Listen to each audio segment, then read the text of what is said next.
Chapter 15. Then we go in to know his embassy, which I could with ready guess declare before the Frenchmen speak a word of it. King Henry V. A few succeeding days were passed amid the privations, the uproar, and the dangers of the siege, which was vigorously pressed by a power against whose approaches Monroe possessed no competent means of resistance. It appeared as if Webb, with his army, which lay slumbering on the banks of the Hudson, had utterly forgotten the strait to which his countrymen were reduced. Montcalm had filled the woods of the portage with his savages, every yell and whoop from whom rang through the British encampment, chilling the hearts of men who were already but too much disposed to magnify the danger. Not so, however, with the besieged. Animated by the words and stimulated by the examples of their leaders, they had found their courage and maintained their ancient reputation with a zeal that did justice to the stern character of their commander. As if satisfied with the toil of marching through the wilderness to encounter his enemy, the French general, though of approved skill, had neglected to seize the adjacent mountains, whence the besieged might have been exterminated with impunity, and which in the more modern warfare of the country would not have been neglected for a single hour. This sort of contempt for eminences, or rather dread of the labor of ascending them, might have been termed the besetting weakness of the warfare of the period. It originated in the simplicity of the Indian contests, in which, from the nature of the combats and the density of the forests, fortresses were rare, and artillery next to useless. The carelessness engendered by these usages descended even to the War of the Revolution, and lost the States the important fortress of Ticonderoga, opening a way for the army of Burgoyne into what was then the bosom of the country. We look back at this ignorance or infatuation, whichever it may be called, with wonder, knowing that the neglect of an eminence whose difficulties, like those of Mount Defiance, have been so greatly exaggerated, would at the present time prove fatal to the reputation of the engineer who had planned the works at their base, or to that of the general whose lot it was to defend them. The tourist, the valetudinarian, or the amateur of the beauties of nature, who in the train of his four-in-hand now rolls through the scenes we have attempted to describe, in quest of information, health, or pleasure, or floats steadily toward his object on those artificial waters which have sprung up under the administration of a statesman, who had dared to stake his political character on the hazardous issue, is not to suppose that his ancestors traversed those hills or struggled with the same currents with equal facility. The transportation of a single heavy gun was often considered equal to a victory gained, if happily the difficulties of the passage had not so far separated it from its necessary concomitant, the ammunition, as to render it no more than a useless tube of unwieldy iron. Note: referring evidently to the late DeWitt Clinton, who died Governor of New York in 1828. The evils of this state of things pressed heavily on the fortunes of the resolute Scotsman who now defended William Henry. Though his adversary neglected the hills, he had planted his batteries with judgment on the plain, and caused them to be served with vigor and skill. Against this assault, the besieged could only oppose the imperfect and hasty preparations of a fortress in the wilderness. It was in the afternoon of the 5th day of the siege, and the 4th of his own service in it, that Major Hayward profited by a parley that had just been beaten by repairing to the ramparts of one of the water bastions to breathe the cool air from the lake, and to take a survey of the progress of the siege. He was alone, if the solitary sentinel who paced the mound be exempted, for the artillerists had hastened also to profit by the temporary suspension of their arduous duties. The evening was delightfully calm, and the light air from the limpid water fresh and soothing.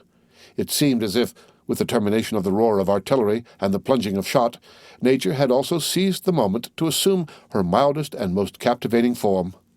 The sun poured down his parting glory on the scene without the oppression of those fierce rays that belonged to the climate and the season. The mountains looked green and fresh and lovely, tempered with the milder light, or softened in shadow as thin vapors floated between them and the sun.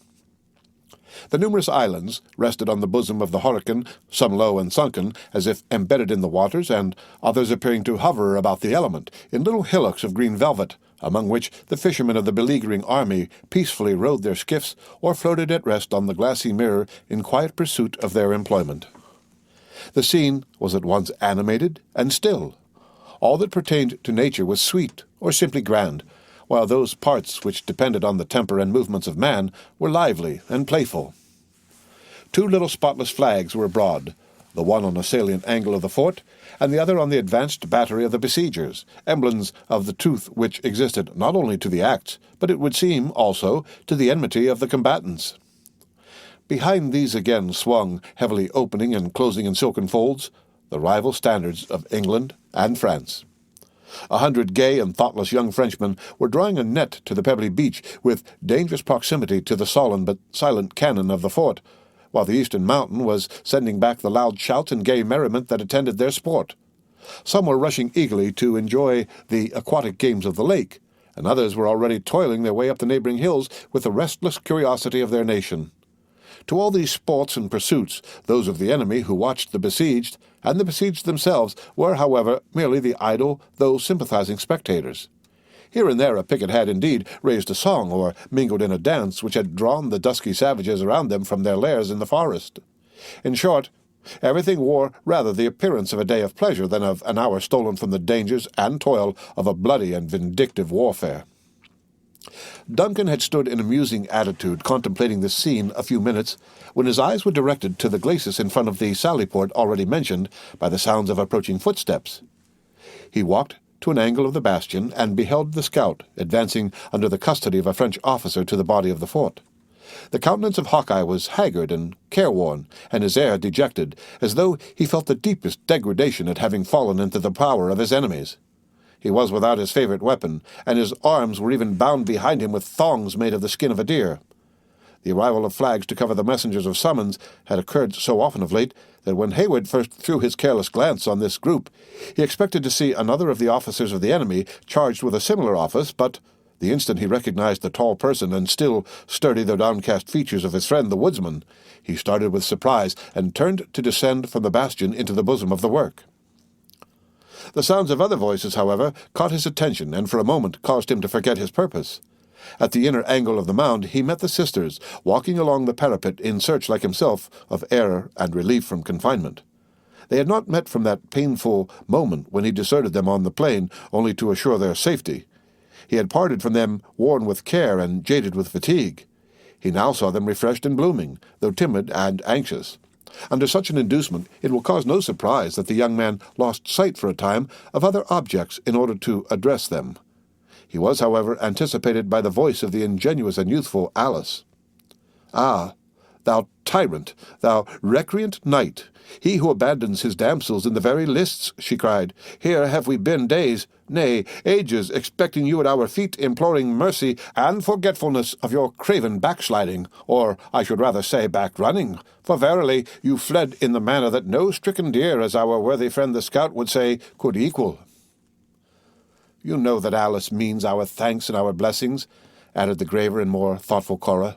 "In truth, we have a little wonder why you should so rigidly absent yourself from a place where the gratitude of the daughters might receive the support of a parent's thanks."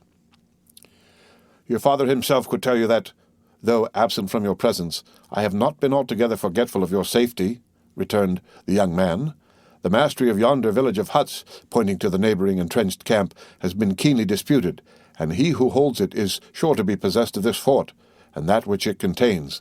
My days and nights have all been passed there since we separated, because I thought that duty called me thither. But," he added with an air of chagrin, which he endeavored, though unsuccessfully, to conceal, "had I been aware that what I then believed a soldier's conduct could be so construed, shame would have been added to the list of reasons." "Hayward! Duncan!" exclaimed Alice, bending forward to read his half-averted countenance until a lock of her golden hair rested on her flushed cheek and nearly concealed the tear that had started to her eye. "Did I think this idle tongue of mine had pained you, I would silence it forever. Cora can say, if Cora would, how justly we have prized your services, and how deep, I had almost said how fervent, is our gratitude." "And will Cora attest the truth of this?" cried Duncan, suffering the cloud to be chased from his countenance by a smile of open pleasure. "What says our graver sister? Will she find an excuse for the neglect of the knight in the duty of a soldier?" Cora made no immediate answer, but turned her face toward the water, as if looking on the sheet of the hurricane. When she did bend her dark eyes on the young man, they were yet filled with an expression of anguish that at once drove every thought but that of kind solicitude from his mind. "You are not well, dearest Miss Munro," he exclaimed. "We have trifled while you are in suffering." "'Tis nothing," she answered, refusing his support with feminine reserve. "That I cannot see the sunny side of the picture of life like this artless but ardent enthusiast," she added, laying her hand lightly but affectionately on the arm of her sister, "is the penalty of experience, and perhaps the misfortune of my nature.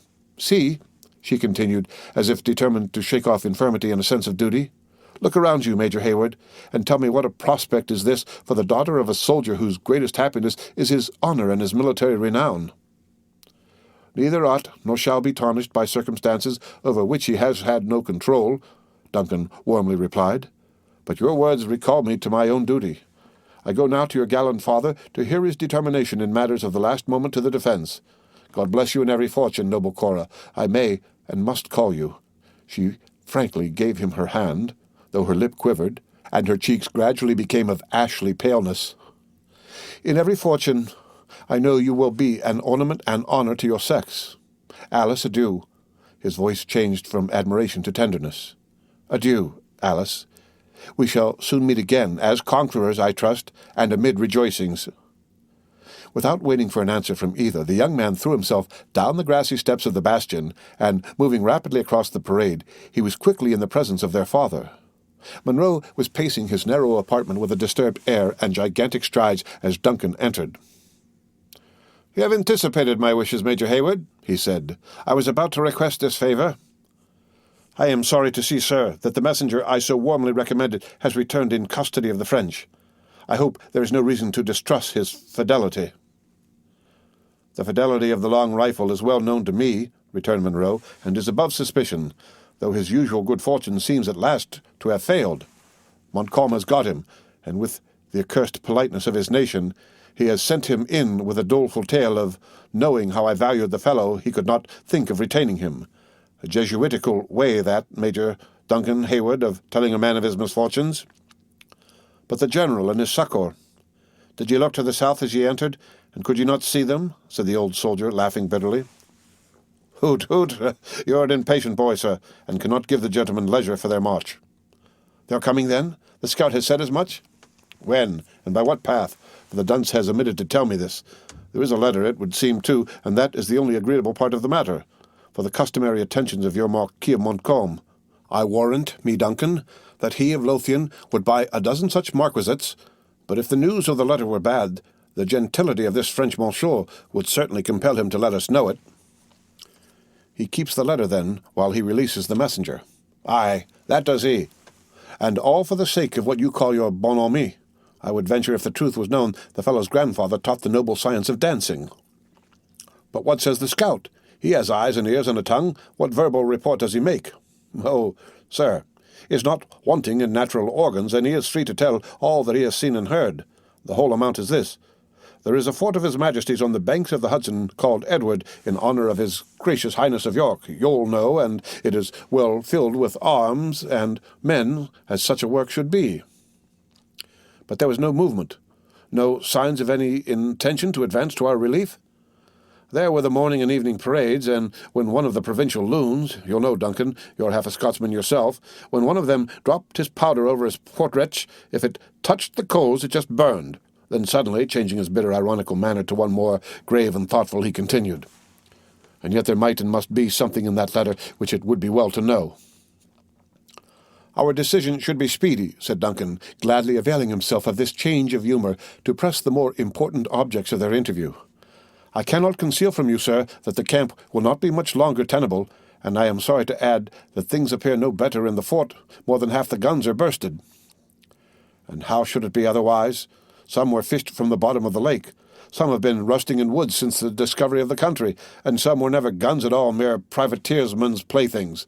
Do you think, sir, you can have Woolwich Warren in the midst of a wilderness 3,000 miles from Great Britain?" "The walls are crumbling about our ears and provisions beginning to fail us," continued Hayward, without regarding the new burst of indignation. "Even the men show signs of discontent and alarm."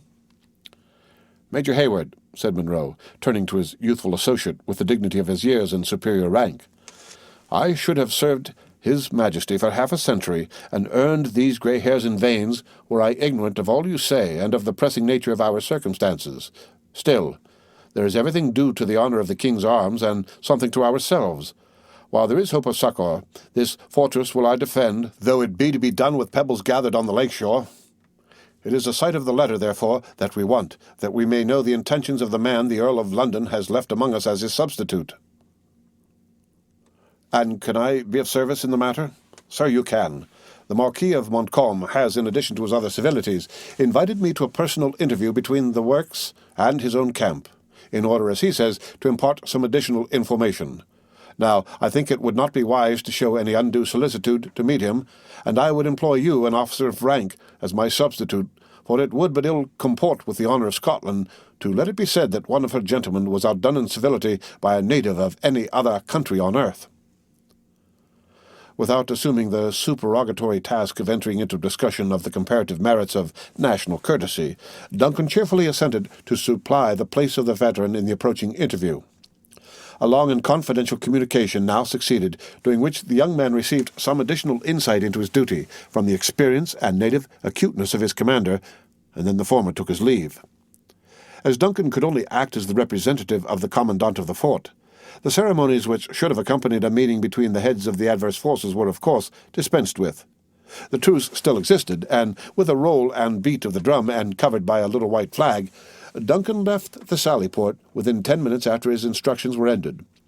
He was received by the French officer in advance with the usual formalities, and immediately accompanied to a distant marquee of the renowned soldier who led the forces of France. The general of the enemy received the youthful messenger surrounded by his principal officers and by a swarthy band of the native chiefs who had followed him to the field with the warriors of their several tribes.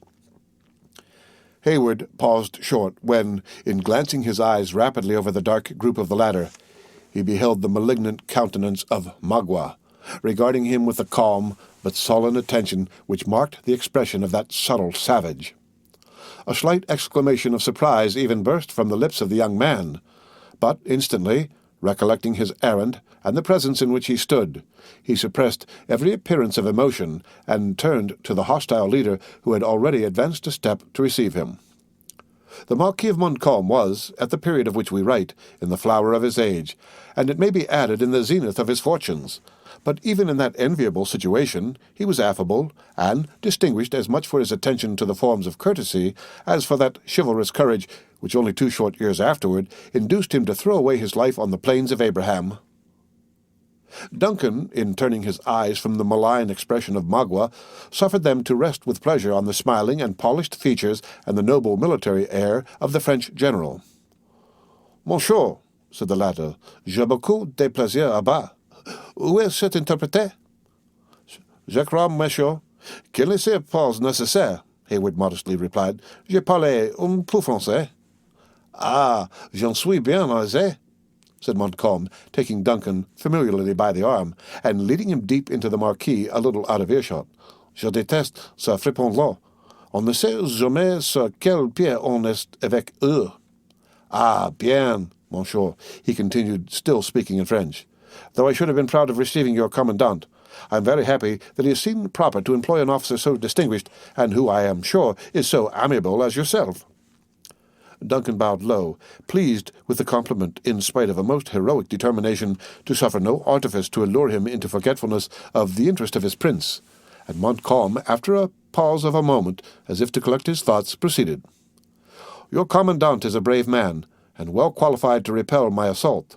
Mais, monsieur, is it not time to begin to take more counsel of humanity and less of your courage? The one as strongly characterizes the hero as the other."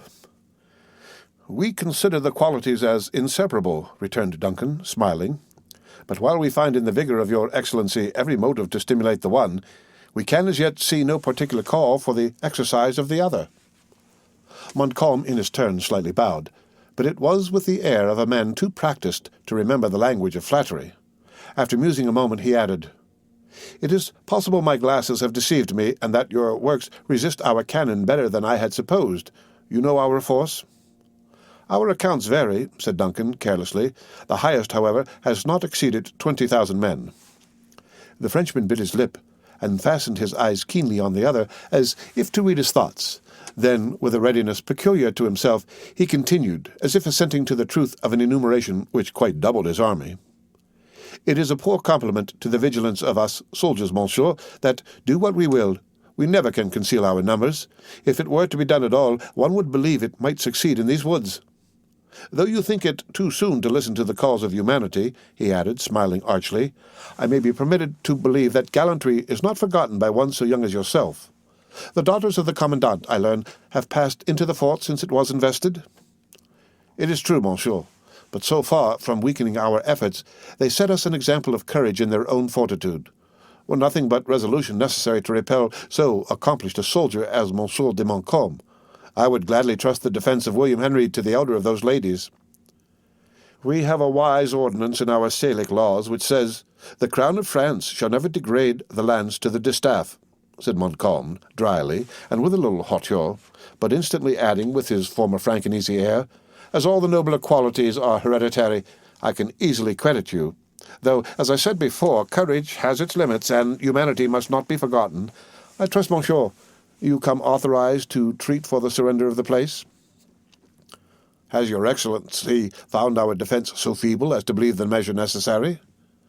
"I should be sorry to have the defence protracted in such a manner as to irritate my red friends there," continued Montcalm, glancing his eyes at the group of grave and attentive Indians without attending to the others' questions.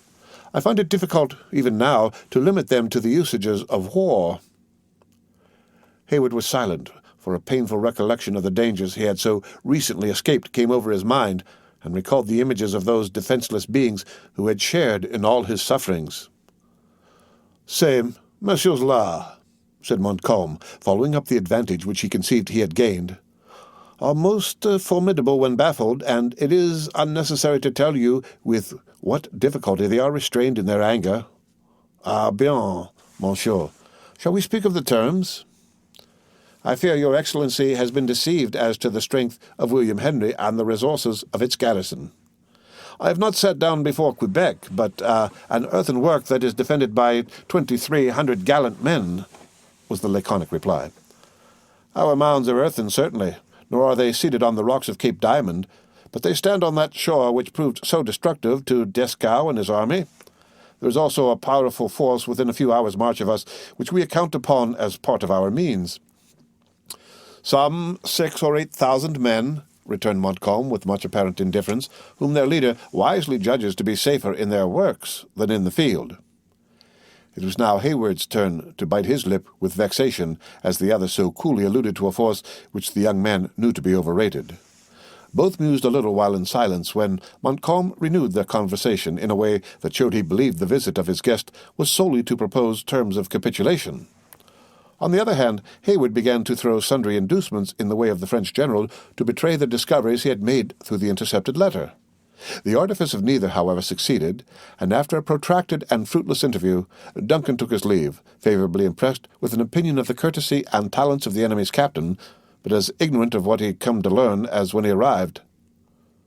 Montcalm followed him as far as the entrance of the marquee, renewing his invitations to the commandant of the fort to give him an immediate meeting in the open ground between the two armies.